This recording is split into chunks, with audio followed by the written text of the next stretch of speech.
the gospel is not about wealth. The gospel is about salvation that Christ brings. So, when you gain wealth through the gospel, then you will be heard. But you need to hear me. We do not say that umuntu poor is umzalwane. No. We do not mean that. That's not. The Bible does talk about work, does talk about, blessings, but that's not an overall message of the gospel. Asibingelele kabazalwane ebusuku namhlanje ku special broadcast sethu. This is outside our normal broadcast, but ngenxa ke siphoqelekile ukuthi sibe nale podcast. Yakamukela ebusuku namhlanje ku Power Hour special broadcast. Show abazalwane, Christ is center of everything we do. Ama views so express ayawethu umuntu awakhe awahlangene nathi. So uma ukhuluma nawe wazi ukuthi ilungelo lakho lokushona mayini. Namhlanje ke siyanamukela, siyabonga, siyaphenduka. Wona wonke ama platforms kuyaliwa kuyathukwana kuyaxatshana kwenzeka yonke into. Kulo mfundisi ke nohlulekile ukuthi athuke ku Facebook. Decide ukuthi yena eze la studio azothuka la studio. Bese ngireading mina nama camera. Ngabo isimbona. Kazi? Yes sir. Uyaphila unyakazisile uprofessor nala wakususa le ekhaya. Wakuletha lapha yini nyasayisho prof. Kazi angisazobingelela ngisazonobingelela ngisabingeleli nje bangixolela abalaleli ngisabingeleli. I'm passionate about the Christian religion. I grew up in it. Not only do I grow up in it, my life was changed by it, and thank God I studied it. Mangeleke ukuthi ngibona uprofessor unala. Shaya ngendlela shaya ngayo. Bengisathi ngiyahlonipha nisathi professor. But we talk yakhe ngezwe esethi wagcina kwa standard 1, which then confused me. Which was your highest education? Yeah, highest education. Then I was confused a bit ukuthi how come nimbiza ngoprofessor, but and I thought mhlambe ngenze ukuthi mhlambe was honored somewhere. No, I'm sure that. As far as I know, a professor is an academic occupation or position. Mhlambe is honorary, I don't know, but my honorary shwala esuke eoperator khona, but also not the power. No. I don't know. Mhlambe nina niyazi ukuthi mhlambe ni organizelene, mhlambe organizelene niyazi ukuthi nina mhlambe namnikeza isiqu ingakho nasenimbiza ukuthi professor. Ake ngikhulume. Isikhulumele. I-Power Hour has no legal standing to confer any qualification in South Africa. That's one. Two, nami in my personal capacity, i-PhD anginayo, kodwa ke mina ngifundile. No, mina kodwa i-PhD anginayo. But sabona la kubhaliwe ukuthi professor. Mina bengimazi njengenkosi. No, phela introduction. Mawuzi introduce ukuthi uKevin wakwa Gobhozi. Mina ngifuna isitifiketi sokuzalwa bese ngithola iproof. All right. Kodwa ke I'm sure ukuthi mhlanhlangana no prof ngelinye we'll talk. Ngimzwela ukuthi is such an academical thing, but sizoqhubeka sikhulume. Ngishilo ngathi angibingeleli namhlanje I'm here to kazi yini kushisayo look lo ubamnabishile ukuthi basically uvezela ukuthi indaba kaJC scam. No, I don't have a problem. No, I don't have a problem with I put forth his so-called pro-religion. I don't care about it. I'm in Dlamini religion. But to then try and debunk Christianity on the basis of a theory, plagiarism. Because I can tell you, Lendo Yama contradictions. It's not his research, and it's not his research. Okay. Then the contradiction is sugela with Dutch philosopher or Oporuch Spinoza. Right? And then that particular, actually from the 16th century. The name, a guy by the name of Adam Weishaupt, the founder of Illuminati. used also that argument, right? What later bayamazi abaningi bayamazi lokuzana Amhad did that. Yeah. Kukhona ilokuzana thesis yakhe ayibhala, it's about 400 pages if I'm not mistaken. Yeah. And abantu abaningi they use that. In fact, uThabo lo uNaila. Yes. One of the things, assertions ayowenza are based on that lokuzana theory Amhad. Amhad is a Islam. Yes. Lento yama contradictions naye uyithathe lapha ku Spinoza wazoyisebenzisa against Christianity. So into elokhu plagiarize nomuntu ofuna ukumelana neChristianity uses that. You know. So achazela ama viewers iplagiarism usho ukuthi uthatha umsebenzi omunye ngalwazi wawusebenzisa wangasam acknowledge. Absolutely. Usho njalo ngithi Exactly. Ileyo ke basalwane iplagiarism uthatha nje ukopela ngamanye amazwi. Yeah. So you take somebody's idea. It's not wrong to take somebody's idea, but to take somebody's idea and you don't acknowledge because all of these guys are contradictions. Yes. So born, all of them, there are 114. Yes. And it's based on Spinoza. Yes. Naye ulokuzana or Amhad, naye futhi is using the same line of thinking, and at least Islam, it does acknowledge in some extent. Yeah. But most of the lokuzana of the arguments about engangwalalela ngolesithathu. Yeah. Kwangathi nje ngilalele ulokuzana Amhad. It's not originally from. So uyachitha ukuthi theory abamlana. No, it's not him. Njengoba ngisho nje, there are many people ababeyisebenza, at least Adam Weishaupt, because Adam Weishaupt is Illuminati. It was an organization. What my Osho with Jesuit, Adam Weishaupt, why with Jesuit, Roman Catholicism. Boke labada mashubu. Yes. Okay? Yes. So ngoba nayo Adam Weishaupt wayisuka lapha kwe Roman Catholicism with Jesuit. Njobe sevula iorganization yakhe kuthiwa Illuminati biyayizophikisa yonke into eyifundiswa iRoman Church. Isusa abantu so-called Christianity izoba philosophizer to science and academia. That's was the thought behind Illuminati. Right? Ngiyangibona abantu bekhuluma ngeIlluminati ukuthi Illuminati kanjani. Illuminati is an order of those who are academics. Yabo.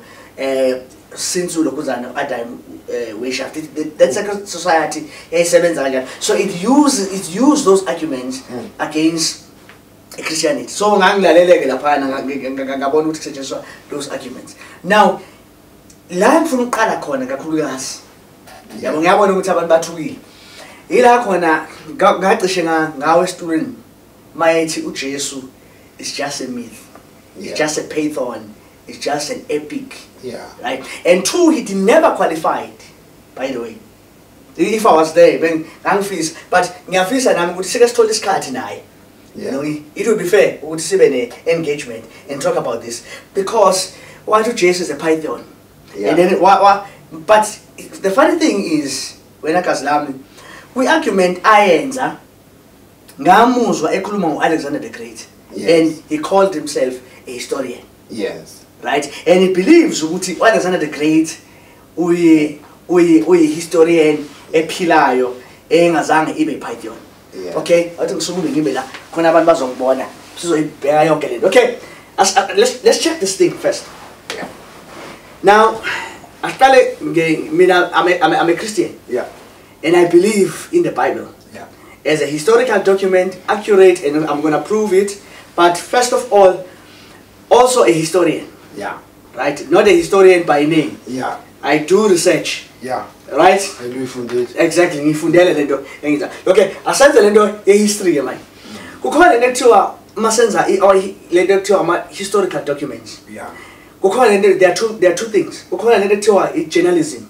Yeah. Nginisiza masikhuluma ngejournalism. What is journalism? Journalism is when you inspect something in your contemporary age. For example, khulunywa namhlanje ngoRamaphosa, president. Yes. I'm a journalist. I am researcher, not just research. They they showcase news on the basis of what is happening. Yeah. Ayikho research abayenzayo. Okay. They just do news. Bese kuba khona lento ekuthiwa documentation. Yeah. And bringing history. Yeah. Now, into eyenza ukuthi journalism ibe more reliable, it's because umuntu usuke ebhala ngesikhathi into eyenzeka ngayo. Yeah. So it's more reliable. Yeah. Bese ukuthi uma ngiyi-historian ngibhala into enye engenza ukuthi ngibe reliable it's a timeline. Ake ngithi mhlambe i-incident yenzeka 2023. Yeah. Mhlambe mina mangiqala ukubhala ngizobhala bani 2026. There is space between the incident and my writing. Yeah. Asikho good. Yes. The document is more reliable. Yes. Than ever. Yes. Now, asiye Alexander the Great. Alexander the Great wena kaZlami unama 5 sources, main 5 sources akhona akhuluma ngomlando wakhe. Ake siwabale lama 5. Eyokuqala uArian. Yeah. Omunye lo dumile kuthiwa uPlatek. Yeah. Owesithathu Diodorus. Yeah. Owesine uQuantanus. Yeah. Okay, owesithathu uRufus udumile. If you do history, Rufus udumile. Then bese kuba khona uJustin. Right? Yeah. And all of these guys, from the time Alexander the Great masimbala emlandweni, yeah, ufike around on the scene, ufike around 320 BC. Yeah. And these guys mabeqala ukubhala, all these guys babhale ngama 500 AD. In other words, the distance between himself, the character, and them is 500 to 1000. Yes. Yes. Yeah, because it said it's 580 years. Yeah, exactly. Yeah, yeah. So now, Baba. 500 to 1000 years. Exactly. 500 to 1000 years. Yes. Yes. So can you tell me, Uguti, then you are able to believe in a character? I'm a 5 main sources according abhale 500 to 1000 years before that. In fact, most people they believe in the character of Alexander the Great. Yeah. As well by Bellini. Okay? We have let's tell us synoptic gospels. Yeah. Synoptic gospels, what's going on? Synoptic gospels. Sikhuluma ngoMatthew. Sikhuluma ngobani? ngoMark. And then sikhuluma ngobani? ngoLuke. These are synoptic gospels. These are synoptic gospels. Ngizoyeka uJohn asibali as a synoptic gospel. Right? These are 3 synopsis. Why is it njalo? Our Matthew. The first theory is from Upaipas. Upaipas tells us, and in fact here at Dr. Now Augustine, Matthew was written in Aramaic. Yeah. And then the 2 of them took from Matthew. Then our scholars, I 17th century, Jengo, L. Lackman, Batibonando. In fact, Mark or Kala, and the 2 of them, Batata. From Umak. Alright, I'm theories. I'm not there. Yeah. I want to refute this thing once and for all. Now, Mark, Luke, and Matthew, Mark, and Luke, babhalwe around 60 AD to 70 AD. That is around from the time incident Jesus ufike 27 on the scene ministry yakhe. We figure on the 27 AD. Uluku sitshela ukuthi was 30 years old. That's 27 AD after sebaphathiswa ubani? uJohn. So usho ukuthi from the time uJesu fikile to the writing of the gospels. Yeah. Isikhathi is too short. It's 30 years. Yeah.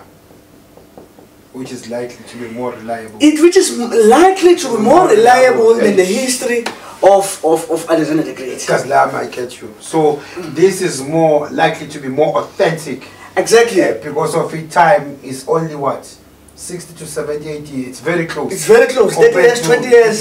Yeah, compared to 500 years and 1,000 years. And then you tell me you believe in Alexander the Great, no, but you have to fail. Yeah, but you have to fail to believe in anyway.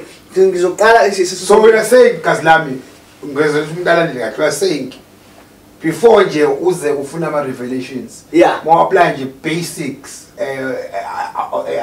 academics, you are more likely to believe lente ebhalwe ukhohle uthi iBhayibheli livela kuNkulunkulu awuthatha nje as a book. Exactly. So we are saying it should be more reliable than it published about Alexander. Yeah, it's more because the main sources is now our 5. All these guys, they wrote 500, they wrote 500 to 1,000 years from the incident, and besa khuluma ngama contradictions. All right. Then he told us about Alexander the Great. Yeah, we are calling Alexander the Great. Okay, Alexander the Great. If I was going to ask, where did you take the history of Alexander the Great? I don't know, from the books. He has never been even read these guys. Okay, I guess I'm getting into these guys. You'll be amazed, especially, let me take for instance, Rafas, no Arian. Do you know what these guys, between these guys, there is about 78 differences about Balai. Alexander the Great. Mina in the 21st century. It is 21st century. So many years. Alright. So many. So many. I say these guys are contradicting each other. On what basis? Okay, quite a problem in history. Yeah. Right. What is a problem in history? A problem in history is that you are distanced from the writer. Yeah. Okay? Which means that you are not in the scene, yes, of the things that are happening. Yes. Mina nawe sifona under what? Sifona under interpretation. Yeah. Because see outside of the document. Yes. So we are not even second hand, fourth hand, we are far in fact, in receiving the document. In fact, if you say the last publication was 580 and now it's 2023, so we are almost 1,523 years away from this publication. Then I know they are no. There are differences, yes, not contradictions. Differences in reports. Bese kuba khona into ethi silence. Yabona mangireporta njengamanje mangithiwa ngibuza namhlanje ngosuku ngithi wenzeni usuku wenzeni lo suku uzobala ukuthi ngidlile ngahlala but uthola ukuthi izinto eziningi oyibalayo ubala what you can record. Yes. Right. Doesn't mean ngikwenza. Doesn't mean lokho kunye zangikwenza. It's ilento recollection history ke. You are writing based on what we call recollection. That is very critical. Underline. When you deal with a historical document, you are recollecting thoughts. Right? This is as far as you can remember. So silence doesn't mean it's contradiction. No. I can be silent and do it here. Due to my what? My recollection. Yeah. You are vocal about it. Because of what? Because of your recollection. Okay. Yeah. I would say asisho contradictions. So then uma senza umlando, when you do history, what do I need to do? I need to look at him and him and him and him and him and him. Sihlanganise ukuze sibone ukuthi ikuphi esiphuma nakho. Yeah. Right? Yeah. Then we can conclude ukuthi what is missing? We need to understand, and then we can find other outside sources azokwazi ukusiza ukuthi sikwazi ukubalansisa everything. Now sibuyela Matthew, Mark and Luke. Guys, these are, you see, even in Ghana Sunday school, I'm sure you guys do present that. Mawenza documentation awuvele ufike ufunde le nto nayenza Wednesday guys ukuthi ngivele ngithatha iverse. Okay. Okay, well, take a line from each. No, you don't do that. No, you don't do that. Oqala ukhona into ekuthiwa criticism because fanele ube critical mawudila ne-historical document. Ake ngenze example mhlambe akhona amanye ama-historians afana no Flavius Josephus, Publius Titus, Sontanus, abamekhuluma ngelokhuza ngakhuluma i-history of Rome. That's where we know what history of Rome is. Now, if you check these historians, for example, Publius Titus ukhuluma nge-Republic of the Roman Empire. You must understand the Roman Dutch law. Yes. Because he cares about the politics and the environment and the people of the time, Publius Titus. Then Sontanus. Sontanus is concerned about leadership and politics. Right? And then Flavius Josephus.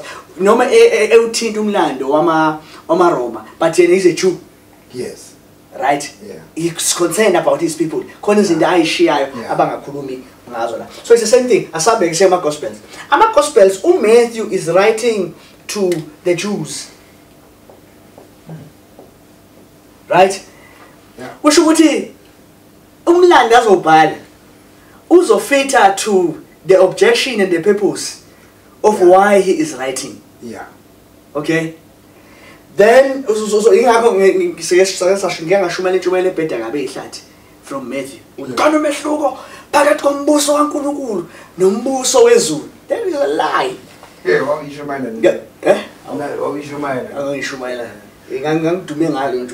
a difference between the kingdom of God and the kingdom of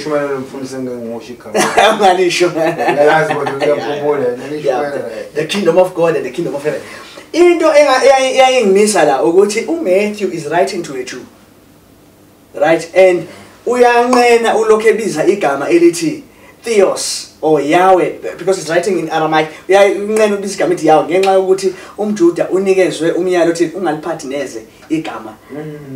So instead of saying the kingdom of God, the kingdom of heaven. Right? Whereas Mark is known, it's a gospel. It's a general gospel, it's an individual gospel because he is listening to the speech of Peter. And that's why we are not miracles. The both of these guys is listening to the utterances of Peter and the experience that Peter had. So that's why Matthew check quote more than 15 times from the Old Testament. Christ is the Hamashiach. Christ is the Messiah. Then Mark is not concerned. Concerned the miracles are alive. Both of these guys are piling out. Uluk obviously is a doctor. And it document Luke in Kati zingakahlanganiswa. Zenziwa i-corpus yakhe yayihlangene no-Acts. Because wayibhala kwi-corpus enjani? Eyodwa. Right. Ulokuzana uLuke ubhalela bani? uLuke ubhalela uTheophilus. uTheophilus yini? uTheophilus is a governor. Right? Why does he write uLuke? uLuke ubhalela uTheophilus because ufuna ukuappeal on behalf of Paul. Paul is already arrested. So he is appealing, he is trying to show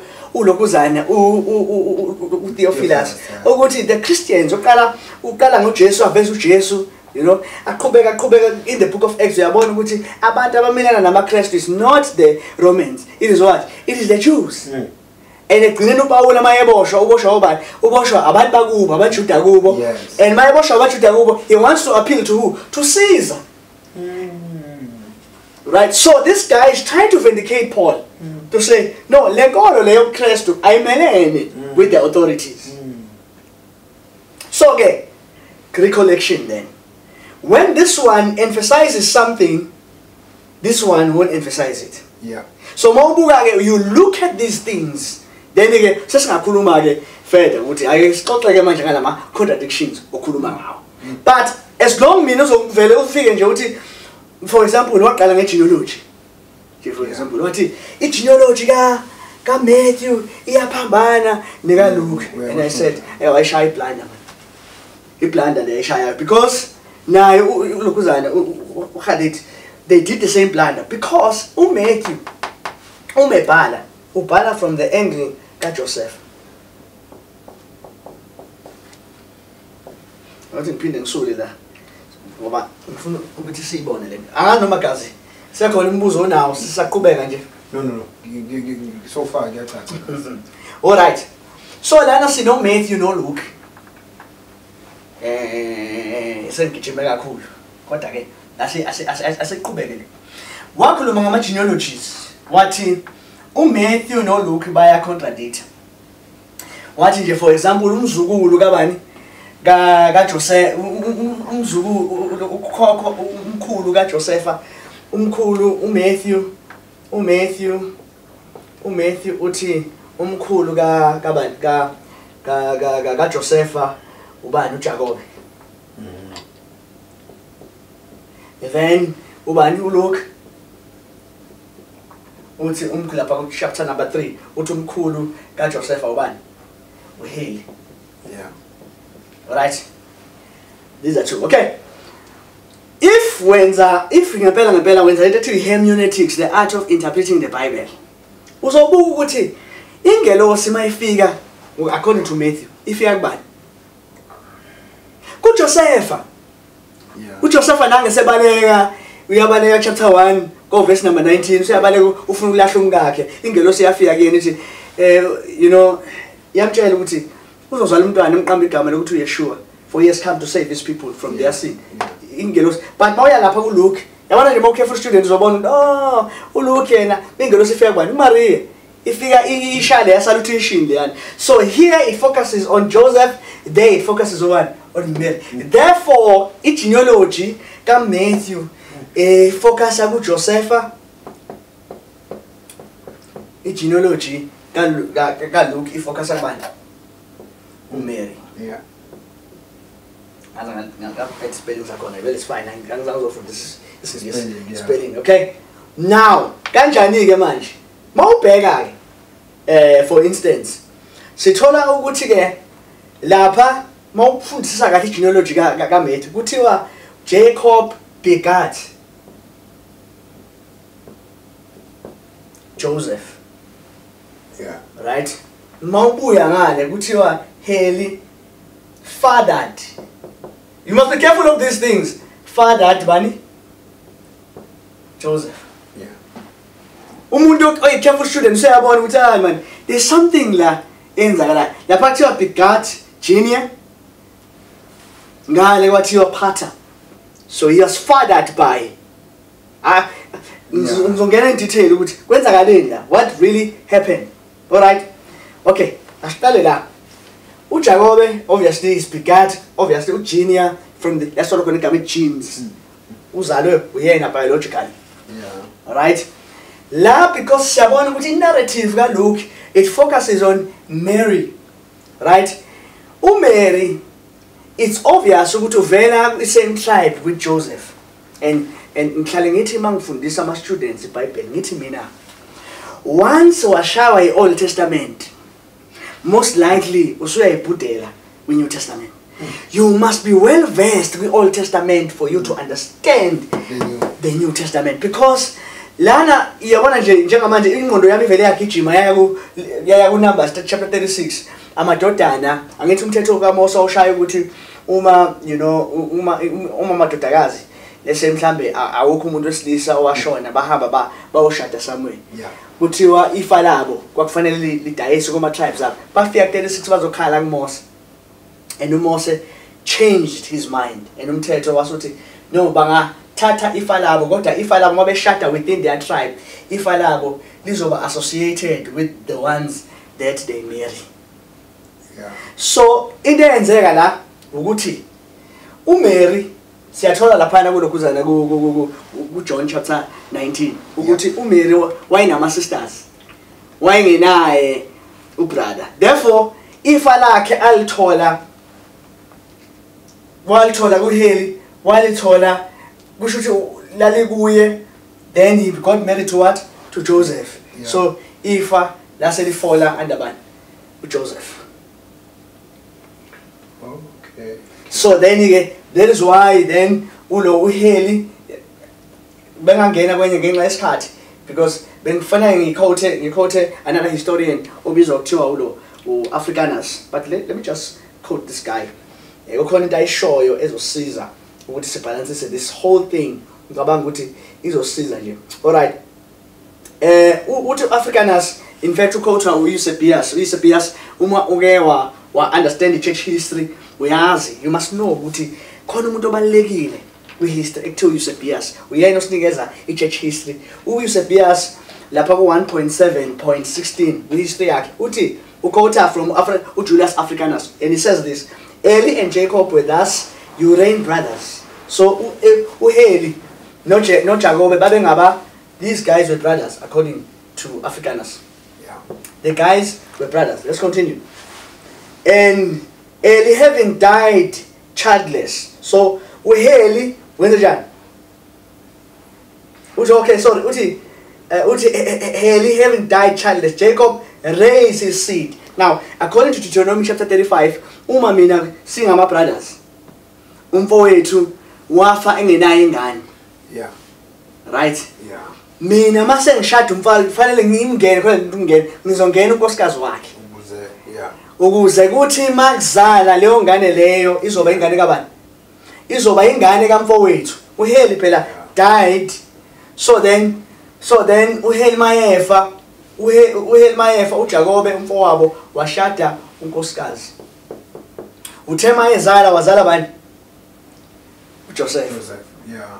So Josepha, he beget wazalwa Josepha, and then ngokomthetho kwasefanele ukuthi maye athathe unkosikazi wakhe. Unkosikazi wakhe mayezala, yes, he might be biologically fathered by Jacob, but ngokwelaw legally uyingane kabani? Kaheli. So this is not this is not a contradiction. Yeah, bazondlala manje ngikwazi ukufunda iBhayibheli. Ingakho ngihlale ngisho uma ushaywa iOld Testament, iNew Testament izokushaya. Uphinde wathi laphana, so uthi lento ethishu lo babonala imfishifishi into engekho. You know, it can be just debunked. Most of the arguments our letter njengoba ngisho nje ama arguments that can be really debunked. Ingakho nje ngithi we can even have time, sit down, you know, and deal with these differences. Esiwabonayo uzoyibonela nje nawe ukuthi yeah, these are just easy things. Akudingi ukuthi uzobe philosopher ukuthi it's just reading the Bible. Ukufunda nje iBhayibheli and then put together the dots and then usuyitholile lento. Enye into aphinde ayisho engiyibonile u1 Corinthians 15. Yeah. Yeah. 1 Corinthians 15 ake ngivule qala khona izinto afike emphasize lapha ngabona ukuthi safuneka senze ama Bible studies amaningi ngizokuthiwa wayne Bible school washiwo njani phela asambe se 1 Corinthians chapter 15. Yeah. Maningi ama Bible schools aseThekwini, by the way. And abantu babuye ama Bible school, and I just wonder sometimes izinto abayikhulumayo ukuthi bafundiswani. I really wonder. Okay, 1 Corinthians chapter 15. Yeah. You know, we are to Ujiane, misinterpretation is a pretext, and it's true. Misinterpretation is a pretext. Let's go to 1 Corinthians chapter number 15. Remember, Paul is a close associate in nobody. No, look. Right, moreover, brethren, verse 1, I declare unto you the gospel which I preach unto you, which you also received, wherein you stand, by which you also you are saved, if you keep what I preach unto you, unless you have believed in vain. For I have delivered unto you first of all that what I received, how Christ died for our sins. What you king and this is the first thing I shilo. Anglalele kahle what you king and aloko ukuthi Jesus died for our sins. And I thought of Amhad. With Amhad we choice this is exactly we choice who said he has a problem with that. Why? Obvious. Amhad is the Islam. The Islam I believe really ukuthi Jesus died. But Tina understanding ilokuzana inivima aba prophet is clear ukuthi aba prophet were very clear ukuthi uJesu was going to die. There was somebody who was going to die for the nation of Israel, because let's come from the position of the nation of Israel. I'm going to give a simple example. Also, it's a reliable history. Sinomtheno. Story simnandi. I think content is listen to me very carefully. There's something wonderful, because in the Jesu is noted clearly from Isaiah chapter number 53. Yeah. But into ezoyenza ukuthi ibe colorful ile story sanomtheno. And siyazi ukuthi ngomthetho kuthiwa umuntu olimele emasendeni akayongena. Yeah. So yeah. Right, but kulokuzana ku Isaiah chapter number 56 siyathola ukuthi uNkulunkulu ubanikeza isithembiso sokuthi umthenwa siyeza isikhathi la khona, you know, engeza ukuthi ngihlahla somile. Yeah. Right, usho nje amagama uzoba nabantwana abaningi. That was informed by Isaiah 53, uJesu efa dying. Therefore umthenwa uzohlanzwa bese ayangena in the in the covenant of Yahweh. Now, umthenwa lo simbona lapho chapter 7 uPhilip mayisuka Samaria. Yeah. Umthenwa wayefunda bani? Isaiah chapter 53. Why interested with Isaiah 53? Because from Isaiah 53, from Isaiah 53 to Isaiah 59, kukhulunywa lapho nge-suffering servant.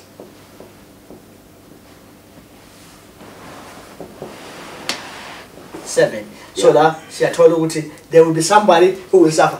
But the promise yokuthi umthenwa uzongena in the covenant kuncikela ekutheni ku 52 and 53 ukuthi kufanele the suffering servant isuffer ukuze lo mthenwa lo. So lo mthenwa yini interested ku Isaiah 53? Interested because ufuna ukwazi ukuthi lo mbhalo ukhuluma ngobani. Yeah. What is the scripture talking about? Because uma kungukuthi lo muntu usefikile, yeah, then it's exciting for him ukuthi naye usezoba ne right yokuthi angene kwi congregation kaIsrael. Okay. Because fanele kube khona suffering servant, yeah, ukuze naye azo get in to the lokuzana.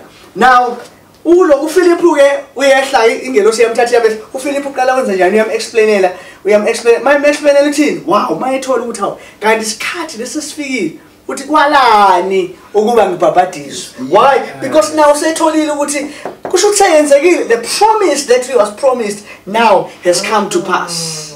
So now he can be baptized now. You know, that's why I'm saying if you don't know your Old Testament, also share with New Testament, because he knew that there should be a suffering servant so that I will be able to enter to the covenant of Yahweh, or to the congregation of Israel. Because now the suffering servant my figure with Old Testament abantu ababeclean babengcoliswa abantu abafana naye. So yeah, by the date, right, babengcolisa abantu abafana naye. But when this suffering servant comes, yona clean. So abantu abadate baya clean up, clean bakhe efficacious. That's why phela nalowesifazane wayene isifo somopo. Ngokomthetho kwakufanele ukuthi ahlale ngaphandle kwekambu kaIsrael, agqoka amasaka mabedlula athi unclean. Bese umuntu kaIsrael I'm gwema ukuze angangcoli. So uJesu when he sees Jesus, what does she do? Uyahamba uthinta umphetho wengubo yakhe. Kwenza kanjani? She became clean. That story was pointing to the fact that Jesus is that suffering servant.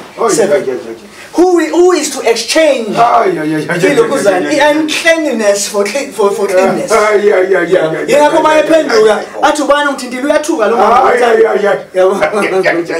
You understand?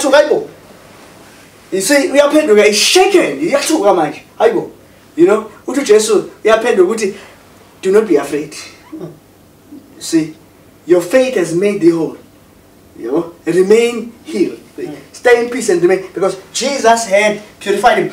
Yonke le titles uPaul ayikhotayo ukhotha because une-assumption ukuthi i-audience yakhe understands ukuthi uJesu is that suffering servant who will purify many. So his death is not just a death of one. I-death yakhe is a death of many. Ake ngenza another example because uzoyi-understand le nto. Uzolokhu you-understand. Asibuyele kumbhabhadiso kaJohn. You know, ake sithi mhlawumbe u-first party le sazoyichaza lezi zinto lezi ezikhothini. Umbhabhadiso kaJohn abantu aba-understand umbhabhadiso kaJohn. Umbhabhadiso kaJohn mayibhabhadisa. Remember ukuthi abantu beza kuye bazoconfessa izono. Yes. So mawubhabhadiswa lapho ngiwumbulali. Yeah. Right? Uyabhabhadisa uJohn yaphuma. Ngimqambe manga. Yeah. Uyaconfessa uJohn unjani? Uyabhabhadisa. Right? Kufika uJesu, the suffering servant. Yeah. And akanasono yini into azoyiconfess? What will he confess? Nothing. Kwenzakalani kodwa mayefika emanzini? Wena ngene emanzini. Kuve umoya ongcwele wehla ngesimo sejuba, kahle kahle akaconfess yena uyaconfesselwa. Yes. Abanye bayiconfess. Abanye baconfessa izono zabo they confessed izono zabo mabezobhabhadiswa. But when the suffering servant comes, kwenzakalani? uNkulunkulu waconfessa. God confessed him. What he? This is my beloved son, in whom I am well pleased. Yabo. UJohn uthi no. Wena ke efuna ukuthi ubhabhadise. uJesu uthi no. Kumele sifulfile yini? We must fulfill all righteousness. Yes. Now uJesu wayazi ukuthi kwakufanele naye abhabhadiswe. Ubhabhadiswelani uJesu? Ubhabhadiswa phela mayengena yena emanzini engenasono. Then kubizwa ukuthi bonke abantu abaconfessile baphume emanzini. Yeah. They must come out of this as bephuma ama-tags aba manga uqambi manga umbulali abekwe phezu kaJesu bese uJesu ayabhabhadiswa on their behalf. So then mabe bhabhadiswa babhabhadiselwa kuye, they are baptized in him, not abasabhabhadiselwa ezonweni zabo babhabhadiselwa kuye because we exchange.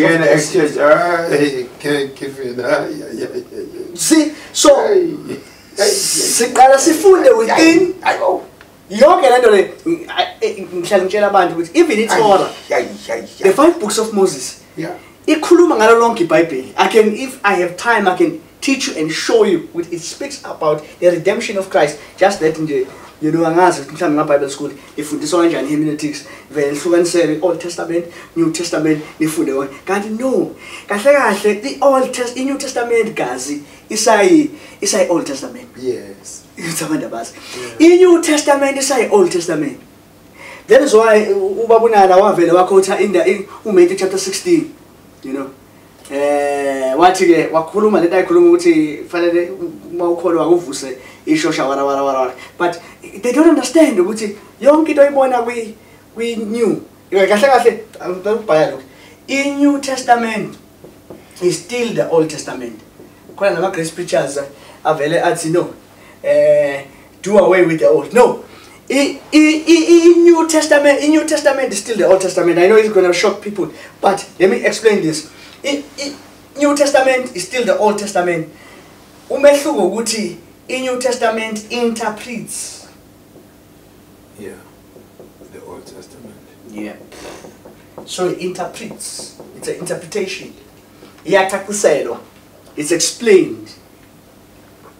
In other words, what was mysterious on the OT and confusing, when you get into the NT, it's just clarified. Exactly. Mystery unveiled. Mystery made known. Yep. You know, it's not some new thing. Yeah. It's the same thing. Disappointed.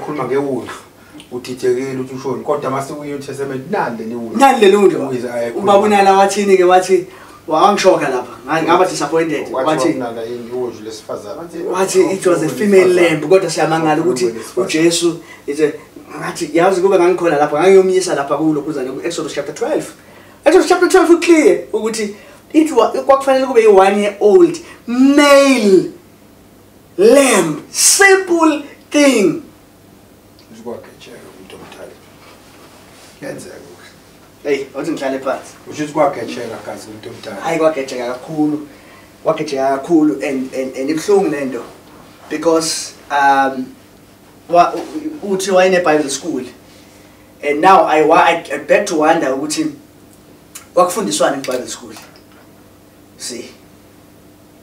Hey. Mhlawumbe sithola ama-student akamadala azosho. Mhlawumbe kufanele abuye uncanane. Wafunda khona.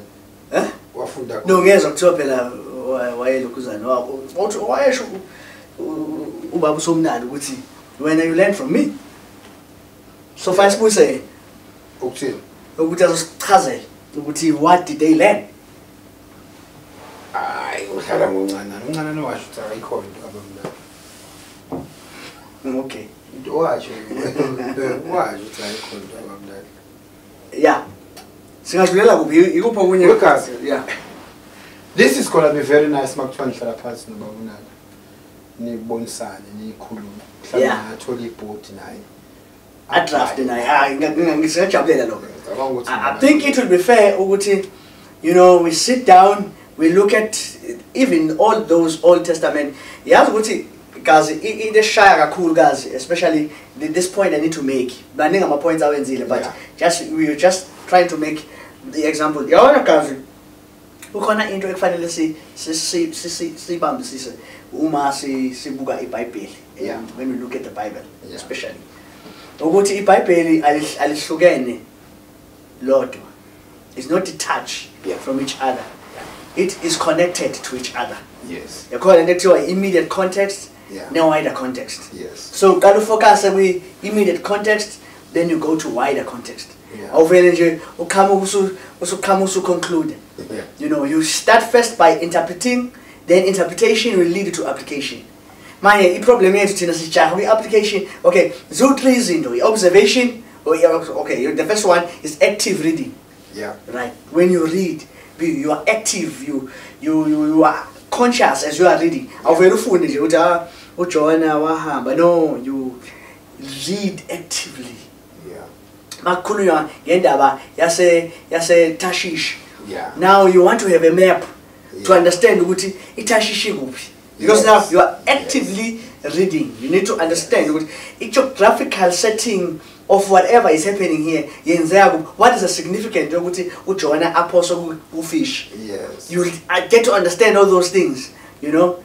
Then because you are mover, we are going to observation.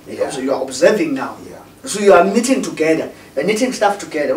Okay, then njoba ikhulunywa kanje why uJohn azasuke eTashish aye eLuxaneni ethunywe eNiniva eTashish why yini we are trying to connect dots and then uyabona uJohn umuntu is from the northern tribe of Israel and man guys khona lento ayateka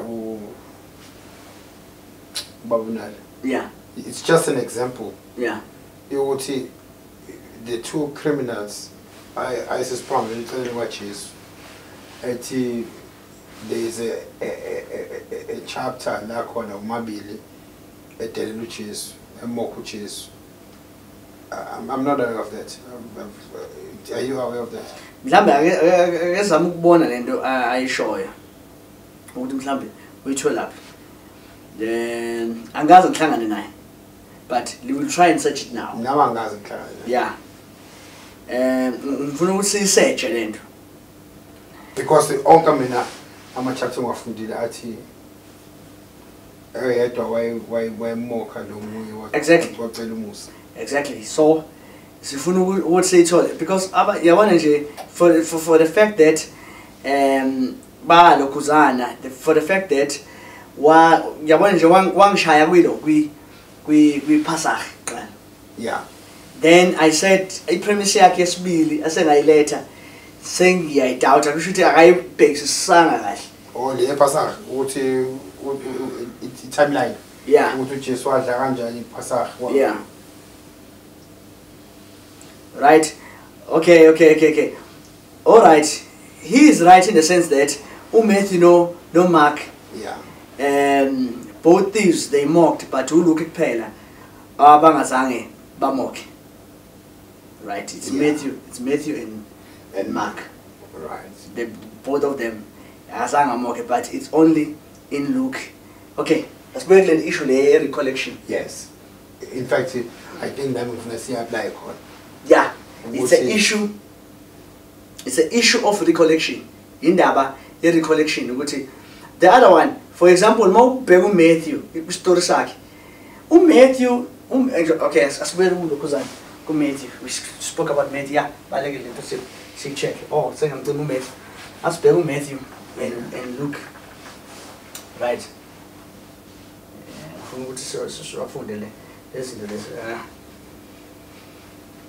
Okay. Sithe manje, sithe Matthew focuses on what? Now, sibuyele classini. Then this will solve the problem, the conundrum, because it looks like a conundrum, but it's not a conundrum. Yeah. Alright? It's so easily solvable, okay? Let's mean, oh, nenye efanele sibheke kazi before sivale. Yeah. Ile yokuthi Judas. Yeah. Matthew 27 obi uthi. Yeah. Wayenga. But incwadi yesenzo wafa yeah, yes, exactly. I think sizovala ngale, but asibheke uMark, then ubani uLuke. So sithi kulama gospels lawa, both of them mock, right? To both uLuke yena one more. Yeah, one. The other one asked for mercy. Yeah, the other one asked for mercy. What Jesus namhlanje? Yeah, it's good look. Namhlanje ngizoba nawe eparadise lam. Right? Historical document again. Mawubuka this historical document, you'll see ukuthi showashilo uMatthew ufocusa kuphi. This is what? The general. But remember that this guy is a dog. Right? So he will be more forensic than the two. Yeah. Because the two are not interested. I'm going to give another example. Mafunda gospel ka John. Luke. You will know to the gospel ka Luke. Luke uzasitshela ukuthi, you know, Herod. Yeah. No. Pilate. Yeah. The day uJesu behlangana, but they became friends. But in the both of them, in the both of these guys, in recollection yabo focused on what? Focused they omitted, omission. Yeah. So in recollection of both of these guys, you know, both of them mocked. But because this guy is a lokuzane, is a doctor, yeah, is forensic, and upalela banfuthi uTheophilus is an individualistic letter. Yeah. So kubalekile ukuthi appointe ukuthi phela it's still the same thing, because okay, sichaze kahle. Bonke labantu bayakhuluma nge-death of Christ, but look, it takes on a particular it takes on a particular point, because for example, Matthew chapter 15 verse 22, uJesu simuzwe ethi angizange kuphela emvini elahlekile zika-Israel. Yes. So yabona focus kuphela ku-Israel. Right? Nalaphana Mark, this is the beginning of the gospel of Jesus Christ. Mark nota from the time he was born. Yeah. This guy, we knows open this tomb, Jesus as a what? As a suffering servant. Yeah. Suffering servant on behalf of many. Yeah. So then he point yakhe ukuthi even uJesu at the time when he was crucified, forensic akekho forensic kuphela la. Mawu notice futhi gospel ka Mark, uma ucheck abantu ekuthiwa ama archaeologists. Yeah. Uyena okwazi ukurescueisha the two guys in terms look in terms of sites entweni ezazenzeka ukuthi azenzeka kuphi. Ma excavator kutholakala ukuthi because the guy is a doctor. Guys, nanokuthi i-omission noma i-silence ayisho even if two of them were silent, yeah, and the other one was their elaborator, doesn't not mean it does not and it does not suggest which is our fang. Exactly. Because remember, in context here, to normal reasons says figure up and why prove what you just are found. Which basically we cannot place reliance on a document. That was his. But it's funny. This is you cannot place reliance on something. But womatatu lama gospel ayiko ephiku to Jesu. It's interesting. Smasna buena with same logic. Yes. Nenda bagado kuzana ga Alexander the Great. Yes. Umthathu mise kuzana ku Arian. Umthathu mise ku Black Check. Uzothola ukuthi there are so many differences. I can give a simple example. Umlando nje wenkosi ushaya. Yes. Lokuzana unodumo ehlezi kamenzi. Yes. Kukhona abantu history siyazi ukuthi umlando wethu is given ngomlomo. Kukhona abantu abafundisa ukuthi inkosi unodumo ehlezi kamenzi. Yes. Kwathi maye thola abelungu ukuthi bayeza. Wathatha amabutho wathi awayegwaza ulwandle. Yes.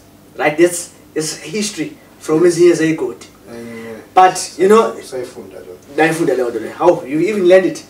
Then kukhona a historian that I honor. Kukhona baba enhlala nabo.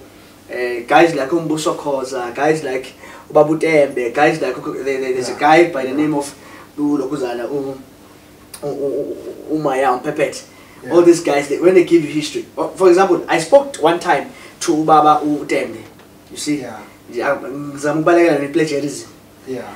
You know, Ubabu Tembe, you know, when I presented the story to him, as I listened in Dabaga, he said to me, no, that story is not true. Kahle unodumehlezi kamenzi angithi waye prodigy ka dingiswayo. Yeah. Jothi udingiswa wadingiswa wahamba waya le eLesotho. Yes. And wafika wahlangana nabelungu. Yes. Uma uSgidi eligama lika unodumehlezi kamenzi. Uma uSgidi inventa lento leye yomkhonto omfishane. You know. Mayebuya ulokuzana udingiswayo. Uyamtshela ukuthi Sigidi siyajabula siyabonga ukuthi ufike netechnology yokuthi ugwaze eduze. Kodwa ngenkathi ngiseLesotho ngithole ondlebe ekhanyelana. Badubula ngeqhwaga bedubula kude. Yenza sure ukuthi mabefikile awuvukwa ile likhanda lakho. Yeah. Uyafunda from them uzo understand indlela zabo. So that was the story. Okay. Yeah. It's different than this. Yeah. History njalo. But there's a general knowledge. Exactly. But you cannot say because now there is difference between these stories. There's a difference between these stories, and then you come and say no, Inkosi uShaka ayikaze exist. Yeah. No, you don't do that. Here's the way. Both is Tiabelungu besifana ehlathini. Naliyama scholars amnyama. Exactly. The one thing a common ukuthi siyavuma ukuthi waphila. Exactly. They agree ukuthi he was a powerful king. Absolutely. Then bese kuzodiffa ke lezo zinto nalezi. Ama integrities of textual criticism. Yeah. Kodwa ke noma besilelisa shongo. Yeah. Even if you look why he dreamed shit engekho, but it doesn't say which is. Exactly. Yena ke besathi ufuna ama external documents ngaphandle kweBhayibheli because iBhayibheli uthi it's a theological and in the show by the Spinoza uthi it's a theological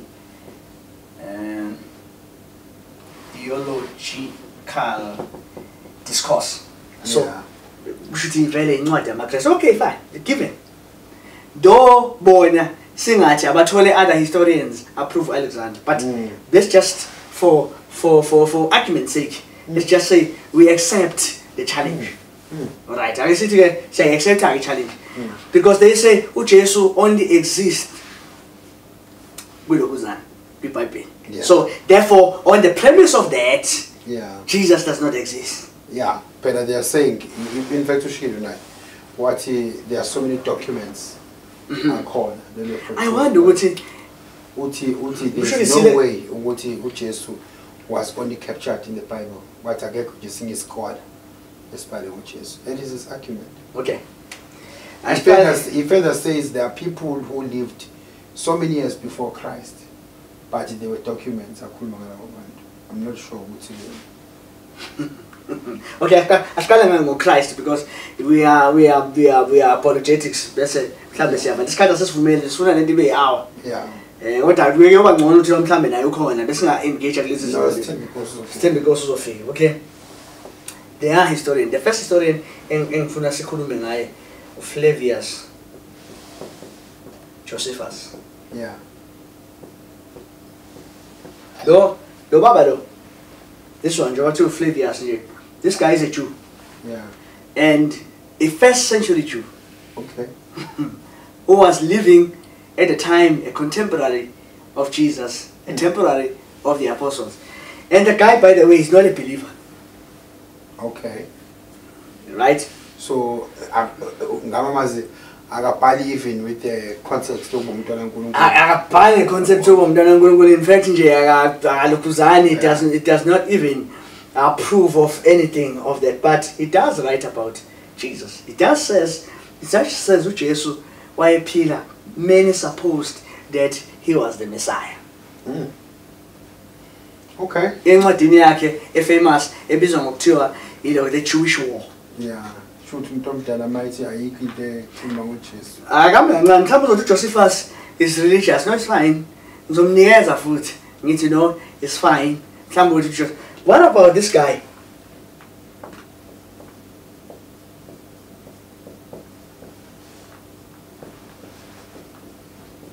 Publius Tacitus. This guy, brothers and sisters, this dude, this guy, this one is not even a Christian, he's not even a Jew. This one is a Roman historian, a reliable Roman historian. And it does talk about Christ. It does talk about Christ. In fact, ukhuluma in a bad connotation. Even one of our own prefect, Pontius Pilate, nailed him to the cross. The guy, this guy is a reliable source. Yes, he's a reliable historian, but akhuluma in a good note. Why is Zweli ignorant? But it was important to the history that he wrote about this. So then he says that the guy does not. Okay, no, fine. Julius Africanus. Yeah. Does write about Jesus. Then ngizomyeka ulokhuzana Eusebius because you say to me Vele is a Christian writer. So ngizomshiya kanjalo ngimshiye because all these guys are proving ukuthi we do not have a theological Jesus, we have a historical Jesus, and they prove ukuthi this Jesus was in existence. Bring this card, even to the Hindu books. You know, we also argue, but I don't have that time. I don't have that much time to get delve into those things and prove to you the character of Yeshua ben Yusuf did exist. Right? Did exist. That's not kuluma kunye, negotiate, argue but the existence of him does exist. In fact, now Talmud, we sent Sanhedrin now. Now Talmud. Yeah. Amajuda vele bayamkhesa uJesu. You know, especially the Ashkenazi Jews bayamkhesa uJesu, but bamkhesa ngeshema case. But may he be cursed and his memory be erased. His memory be erased. And Talmud Sanhedrin 68. Yashiwo. Not uzobuya. It's because wa formulate another religion. That's what they say.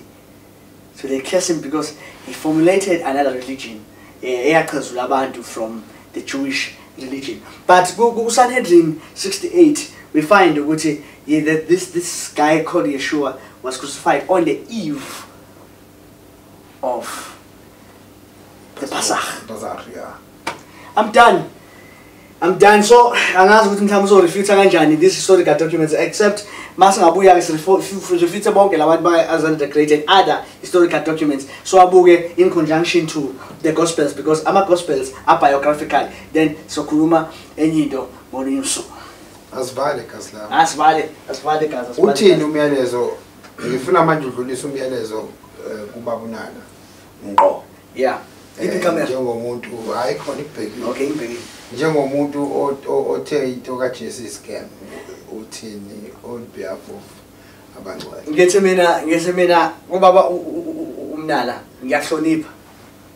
But at this point I pose a challenge ukuthi sizohlala phansi here kwi-power hour si discuss lento leyo lokuzana if you know you are ardent and you stand by what you believe concerning ukuthi Jesus is an epic, like the epic of Gilgamesh and then other epics, the tales of two brothers.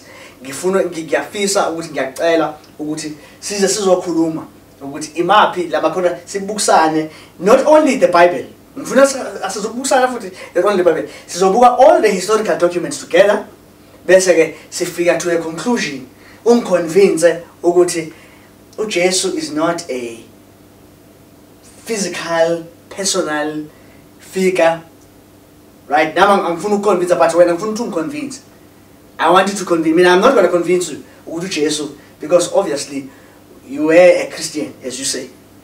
But I'm going to convince me. Surely Jesus is just an epic, a theological thing. I'm a Christian. I will be happy to hear that. I'll just sit down, I'll just do follow-up questions, and you'll give me all these things and all this document because you are a scholar, and I believe it's not going to be a debate. It's going to be just you schooling me, and I'll be asking questions. I challenge that. Yeah, yeah. Yes, go do. But I think manga ayisho lento ngabe ngironke. Yeah. Uthini kumuntu oseswe le nkiyankiya for 2 weeks ukuthi Jesus might have been a scam. What is your message umuntu oseswe? Because phela the crux of the matter is ubamnala kusho ngongana nazo ukuthi uJesu. Into yaJesu is killing him. I think she's umjito into yaJesu nje.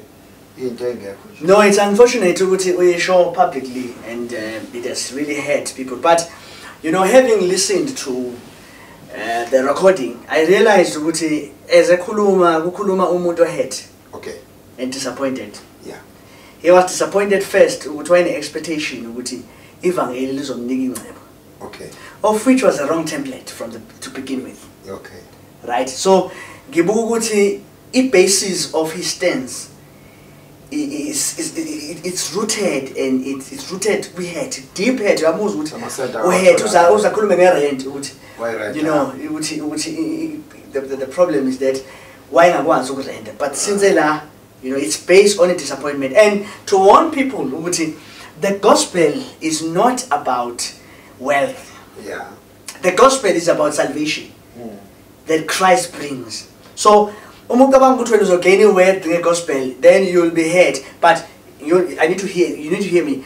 We do not say that umuntu opua is umzalwane. No. We do not mean that. That's not. The Bible does talk about the work, does talk about blessings, but that's not an overall message of the gospel. But gibuguti. I love Ubabunala. I love him. He's a good brain. But I felt and this is my humble judgment. I feel like the establishment is based on deep hurt, and disappointment. And even nala disappointed food, he can change again his mind.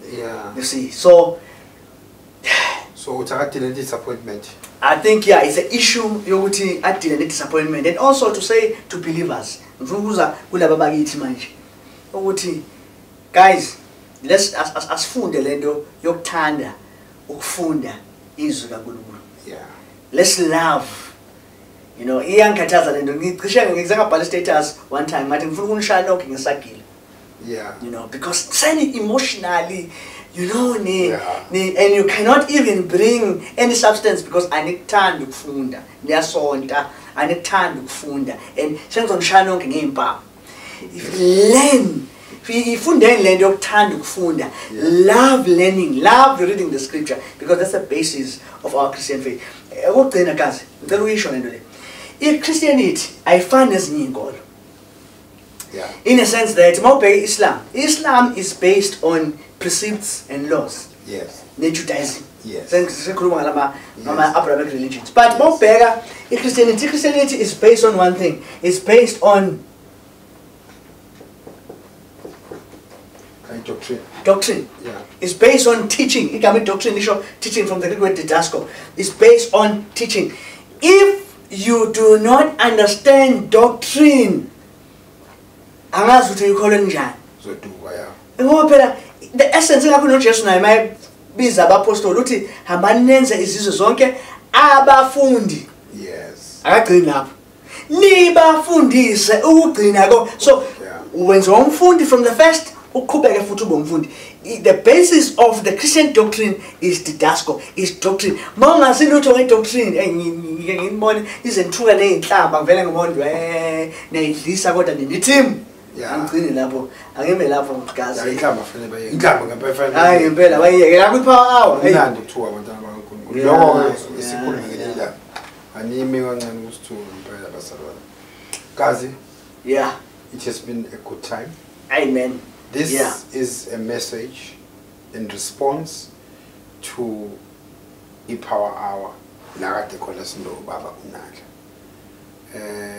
It has been done publicly, and our doors are open. Thank you. Gobhozi has requested Baba uNandla ukuthi uma kuvuma kuyena they can meet. Nami ke sengikhulumela stage hayi ikhona i-accommodation. Amen. Ingafika any day sizodiscussa ukuze sibe ne-understanding. Asibonge kazi lami. Siyabonga. Ngeyile eklasini phela wathi magecha uthisha omkhulu. Ngicabanga ukuthi leli office occupyile namhlanje angazi ungayi ngozi ukuthi uprofessor Gobhozi kodwa soze ngibe professor soze. I'll always be a student. Yeah. No, Kazi, thank you so much. Thank you. It's always a pleasure. Thank you. It's always a pleasure to hear you, my brother. Yeah. Bazalwane, we have heard the message of Gobhozi. Nabonke nje nekuzweli ukuthi kuthiweni. Kuyashisa kuyaqhubeka serious thina. Stay tuned. Mhlawumbe uzobona enye special broadcast la khona seyiphendula mhlambe abanye. Makhona ama views onawo sibhalele, comment lana, inbox, usifonele ama details ethakhona online. Thina sinankinga nomnumzana abathe bacela simbize naye masinyane soba ne meeting naye ukuze sakuhlele naye azoyiphendulela kodwa asifundeni izilenkosi siye kuxabana ngiyanthanda kakhulu sibonga kakhulu ku 760 crew for making it broadcast be success ama supporters onke siyabonga bazalwane. Thank you so much. This was outside the planned broadcast, but thank you for tuning in. Sizobonana in our next broadcast. Much.